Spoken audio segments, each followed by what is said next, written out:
क्या आप जानते हैं जो अच्छे लोग होते हैं उनके साथ ही सबसे ज़्यादा बुरा क्यों होता है? जो सबसे ज़्यादा पूजा पाठ में लीन रहते हैं, भगवान को सबसे ज़्यादा मानते हैं, उन्हीं के साथ आखिर बुरा क्यों होता है? अधिकतर पूजा पाठ करने वालों की जिंदगी देखी गई है कि उनकी जिंदगी खुशहाल नहीं होती जितनी कि दुष्ट व्यक्तियों की होती है। ये शब्द देखने के बाद आपके मन में भी ये सवाल जरूर उठा होगा कि आखिर अच्छे लोगों के साथ ही बुरा क्यों होता है। भगवान श्री कृष्ण कहते हैं कि भागवत गीता एक ऐसा धर्म ग्रंथ है जिसमें मनुष्यों के मन में उठने वाले हर एक प्रश्न का समाधान को विस्तार से बताया गया है। भगवत गीता में वर्णित एक कथा के अनुसार अर्जुन के मन में जब भी कोई दुविधा उत्पन्न होती थी तो वे उसके समाधान के लिए भगवान श्री कृष्ण के पास पहुंच जाते थे। एक दिन की बात है, अर्जुन श्री कृष्ण के पास आए और उनसे बोले, हे वासुदेव, मुझे एक दुविधा ने घेर रखा है और उसका समाधान आप ही बता सकते हैं। तब श्री कृष्ण ने अर्जुन से कहा, हे राजन, आप अपनी बात को विस्तार से बताओ, तब मैं तुम्हें उसका हल बता पाऊंगा।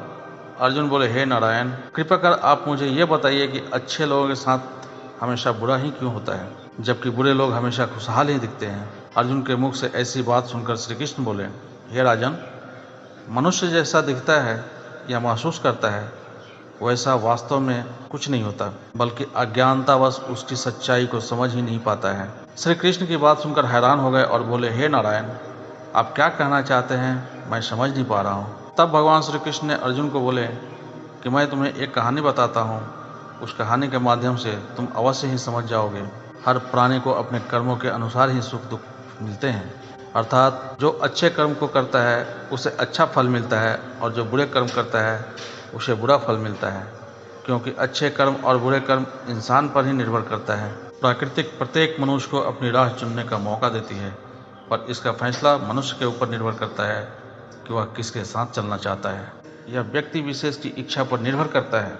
फिर कथा सुनाते हुए श्री कृष्ण जी बोले, बहुत समय पहले की बात है, एक नगर में दो पुरुष रहते थे, जिनमें से एक व्यापारी था जिसके लिए अपने जीवन में धर्म और नीति की बहुत महत्ता थी। वह पूजा पाठ और भगवान की भक्ति में बहुत विश्वास करता था। चाहे कुछ भी हो जाए, मंदिर जाना नहीं भूलता था, न ही धर्म दान के कार्य में कोई कमी करता था।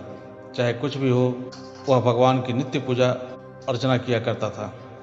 वहीं दूसरी ओर उसी नगर में एक दूसरा पुरुष था जो ठीक इस पुरुष के विपरीत था।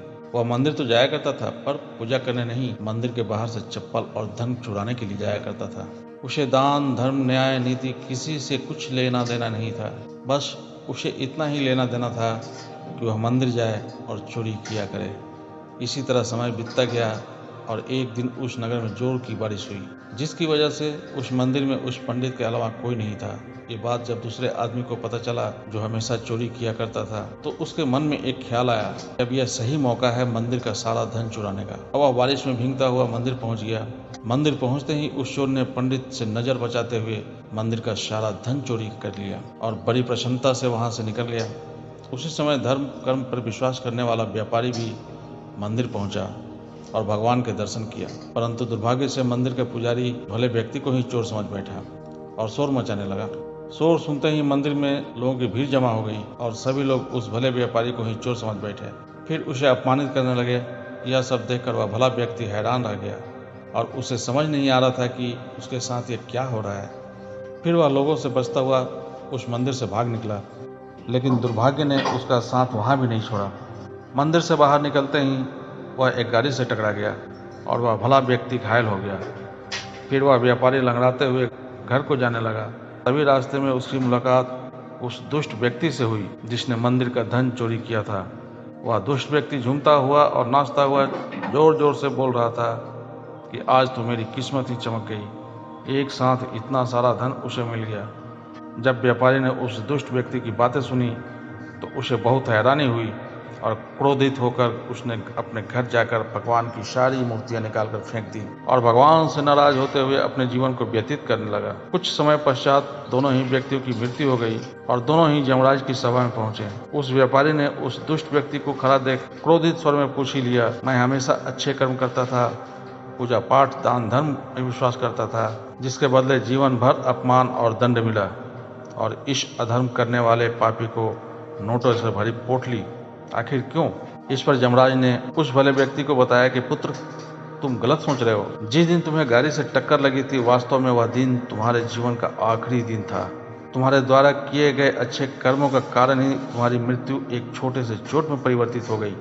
इस दुष्ट व्यक्ति के बारे में जानना चाहते हो तो पुत्र इसके भाग में राजयोग था, जो कि इसके दुष्ट कर्म और अधर्म के कारण एक छोटे से धन की पोटली में परिवर्तित हो गया। श्री कृष्ण अर्जुन को कथा सुनाने के बाद कहते हैं, राजन, अब तुम्हें तुम्हारे प्रश्न का उत्तर मिल गया होगा। भगवान हमें क्या किस रूप में दे रहे हैं यह मनुष्य की समझ में नहीं आता, लेकिन अगर आप अच्छे कर्म करते हैं तो भगवान की कृपा हमेशा आप पर बनी रहती है।